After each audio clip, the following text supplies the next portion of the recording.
Tanggal 6 Agustus 1945, kota Hiroshima dijatuhi bom atom oleh sekutu. Dan pada tanggal 9 Agustus 1945, kota Nagasaki yang dijatuhi bom atom oleh sekutu pula.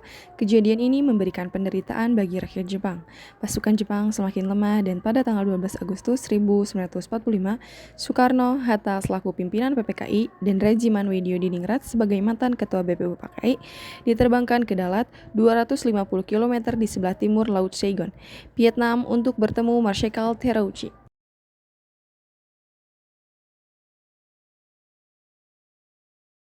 Saudara Soekarno, Hatta, dan Regiman, saya sebagai utusan dari pemerintah Jepang ingin menyampaikan satu hal, yaitu Jepang akan segera memberikan kemerdekaan kepada Indonesia sesuai dengan janji Perdana Menteri Kuniaiki Koiso. Dengan cara apa Jepang akan memberikan pernyataan merdeka kepada Indonesia? Dengan memproklamirkan kemerdekaan Indonesia, dan itu dapat dilaksanakan beberapa hari ke depan, tergantung cara kerja PPKI. Benar, saya sangat setuju, karena PPKI adalah badan yang bertanggung jawab untuk menyusun proklamasi kemerdekaan. Saya sependapat dengan Anda, Bung. Setelah pembicaraan masalah proklamasi kemerdekaan di Dalat, 2 hari kemudian pada tanggal 14 Agustus 1945, Jepang menyatakan menyerah tanpa syarat pada sekutu yang ditandatangani oleh Menteri Luar Negeri Jepang, yaitu Mamoru Shigemitsu. Berita tentang kekalahan tersebut sangat dirahasiakan oleh Jepang. Bahkan semua stasiun radio disegel oleh Jepang. Tetapi tokoh golongan muda yakni Sultan Syahrir, Wikana, Darwis, dan Khairul Saleh mendengar kabar ini melalui radio BBC.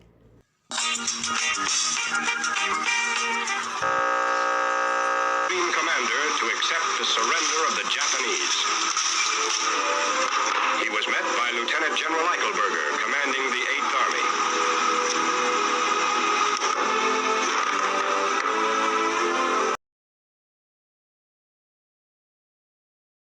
Kawan-kawan, tentara Jepang telah menyerah kepada sekutu. Berarti di Indonesia terjadi kekosongan kekuasaan. Kita harus mendesak golongan tua, terutama Bung Karno, untuk segera memproklamirkan kemerdekaan. Betul sekali, kawan. Tetapi jangan sampai proklamasi kemerdekaan diproklamirkan oleh PPKI. Kenapa kau berpendapat demikian, Sobat? Karena PPKI adalah badan pembentukan Jepang. Kita tidak ingin ada campur tangan Jepang dalam proklamasi kemerdekaan.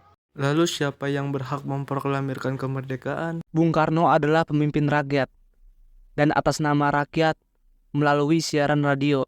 Tetapi permasalahannya, apakah Bung Karno setuju? Beliau kan merupakan ketua PPKI. Kalau beliau menginginkan naskah proklamasi tetap disusun oleh PPKI, kita paksa saja dia kalau perlu. Kalau perlu apa? Kita harus bicara dulu secara baik-baik dengan beliau, Wis. Betul, kawan. Kekerasan bukan cara penyelesaian yang tepat. Sebaiknya setelah Bung Karno pulang dari Dalat, kita segera menemuinya. Tanggal 14 Agustus 1945, Syahrir, Wikana, Darwis, dan Saleh menemui Bung Karno di kediamannya. Selamat malam, Bung Karno. Ada maksud apa saudara-saudara datang kemari? Sekarang, Bung, sekarang. Malam ini juga kita korbankan revolusi. Kami sudah siap menaruhkan jiwa kami. Jika Bung Karno tidak mengeluarkan pengumuman pada malam hari ini juga, akan berakibat terjadinya suatu pertumpahan darah dan pembunuhan besar-besaran esok hari. Ini batang leherku. Seretlah saya ke pojok itu dan potonglah leherku malam ini juga. Kamu tidak usah menunggu esok hari. Jepang adalah masa silam. Kita harus sedang menghadapi Belanda yang akan berusaha untuk kembali menjadi tuan di negeri ini. Jika saudara tidak setuju dengan apa yang saya katakan, saya mengira bahwa saudara telah siap dan sanggup untuk memproklamasikan kemerdekaan. Mengapa saudara tidak memproklamasikan kemerdekaan itu sendiri? Apa? Meminta Soekarno untuk melakukan hal itu. Apakah kita harus menunggu kemerdekaan hingga diberikan kepada kita sebagai hadiah? Mengapa bukan rakyat itu sendiri yang memproklamasikan kemerdekaannya? Mengapa bukan kita menyatakan kemerdekaan kita sendiri sebagai suatu bangsa? Kami bertiga telah membicarakannya baik-baik dengan Jepang. Saya takut Jepang hanya akan menipu muslihat sehingga jika kita tidak bertindak, salah akan menjadi pertumbuhan darah. Kekuatan yang segelintir ini tidak cukup untuk melawan kekuatan bersenjata dan kesiapan total tentara Jepang. Coba apa yang bisa kau perlihatkan kepada saya? Mana bukti kekuatan yang diperhitungkan itu? Apa tindakan bagian keamananmu untuk menyelamatkan perempuan dan anak-anak? Bagaimana cara mempertahankan kemerdekaan setelah diproklamasikan? Kita tidak akan mendapat bantuan dari Jepang atau sekutu. Coba bayangkan, bagaimana kita akan tegak di atas kekuatan sendiri. Sekarang, saya mohon waktu sejenak untuk berunding karena tidak bisa memutuskan sendiri. Soekarno, Hatta, Ahmad Subarjo, Dr. Buntaran, Dr. Sanusi, dan Iwa Kusumantri yang hadir malam itu melakukan perundingan. Setelah selesai berdiskusi, Hatta menyampaikan hasil perundingannya kepada golongan muda. Usul dari golongan muda tetap kami tidak bisa terima karena kurang hitungan dan harus memakan banyak korban jiwa Hatta. Baik, kalau Anda masih tetap mempertahankan pendapat kalian, kami mohon diri. Setelah mengetahui pendirian golongan tua, pada pukul 24.00 golongan muda melakukan rapat di Asrama Baperti, Jalan Cikini 71. Dalam rapat itu diputuskan untuk mengungsikan Soekarno dan Hatta ke Rengas Dengklok.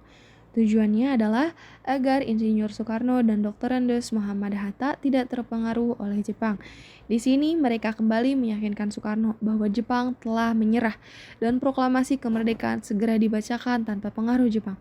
Pada pukul 04.00 tanggal 16 Agustus 1945 dibawa ke Rengas Dengklok, Khairul Saleh Sandangko Singgi yang merupakan tentara peta melakukan aksi tersebut.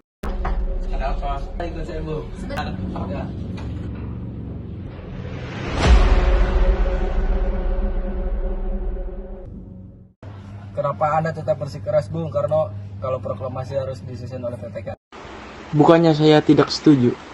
Proklamasi dibuat oleh kita sendiri, tetapi kita harus melihat situasi terlebih dahulu agar rakyat tidak menjadi korban. Tetapi kami, golongan muda dan tentara peta, akan berada di belakang Anda jika terjadi hal-hal yang tidak diinginkan. Jika itu keinginan kalian, kami akan merumuskan naskah proklamasi setelah kembali ke Jakarta. Lalu apa? Yang paling penting di dalam peperangan dan revolusi adalah saatnya yang tepat. Di Saigon, saya sudah merencanakan seluruh pekerjaan ini. Tanggal 17. Mengapa justru diambil tanggal 17? Mengapa tidak sekarang saja atau tanggal 16? Yang dapat menerangkan dengan pertimbangan akal, mengapa tanggal 17 memberi harapan kepadaku. Akan tetapi saya merasakan di dalam kalbuku bahwa itu saat yang baik. Angka 17 adalah angka suci. Pertama-tama kita sedang berada dalam bulan suci Ramadan, waktu kita semua berpuasa. Ini berarti saatnya yang paling suci bagi kita. Tanggal 17 besok hari Jumat. Hari Jumat lagi, Jumat yang berbahagia, Jumat suci. Al-Quran diturunkan tanggal 17. Sementara itu di Jakarta, antara Mr. Ahmad Subarjo dari golongan tua dengan Wikana dari golongan muda membicarakan kemerdekaan yang harus dilaksanakan di Jakarta. Laksamana Takashi Maeda bersedia untuk menjamin keselamatan mereka selama berada di rumahnya. Berdasarkan kesepakatan itu, Yusuf Kunto dari pihak muda hari itu mengantarkan Ahmad Subarjo bersama sekretaris pribadinya, Sudiro, ke Rengas Dengklok untuk menjemput Soekarno dan Hatta. Rombongan penjemput tiba di Rengas Dengklok sekitar pukul 17.00. Ahmad Subarjo memberikan jaminan bahwa proklamasi kemerdekaan akan diumumkan pada tanggal 17 Agustus 1945. Selambat-lambatnya pukul 12.00 dengan jaminan itu, Komandan Kompi Peta setempat, Kudanko Sabeno, bersedia melepaskan Soekarno dan Hatta kembali ke Jakarta. Silahkan pakai rumahku saja, Bung Karno. Keamanan akan saya jamin. Terima kasih.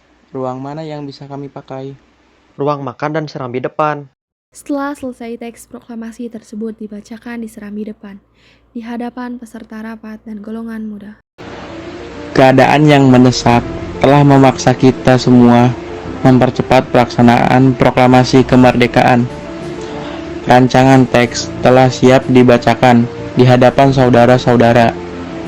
Dan saya harapkan benar bahwa saudara-saudara sekalian dapat menyetujuinya, sehingga kita dapat berjalan terus dan menyelesaikan pekerjaan kita sebelum fajar menyingsing.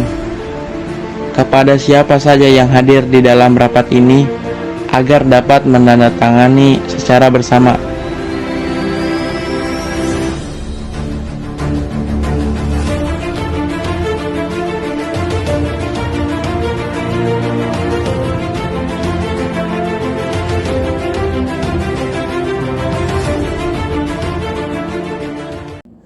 Setelah terjadi perdebatan tentang di mana lokasi pembacaan naskah proklamasi, akhirnya disepakati bahwa pembacaan naskah proklamasi dibacakan di Jalan Kebangsaan Timur nomor 56 pukul 10.00. Para undangan dan warga Jakarta pun berbondong-bondong menuju kediaman Bung Karno tersebut. Bung Karno lalu menyampaikan pidatonya sebelum membacakan naskah proklamasi. Saudara-saudara sekalian, saya telah minta saudara hadir di sini untuk menyaksikan suatu peristiwa maha penting dalam sejarah kita.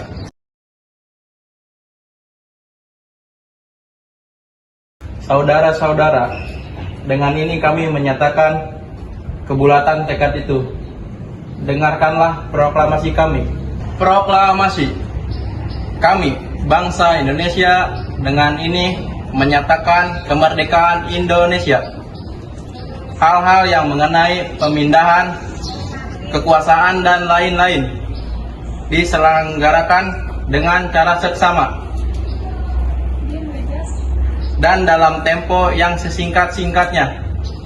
Jakarta, 17 Agustus 1945. Demikianlah saudara-saudara, kita sekarang telah merdeka. Tidak ada satu ikatan lagi yang mengikat tanah air kita dan bangsa kita.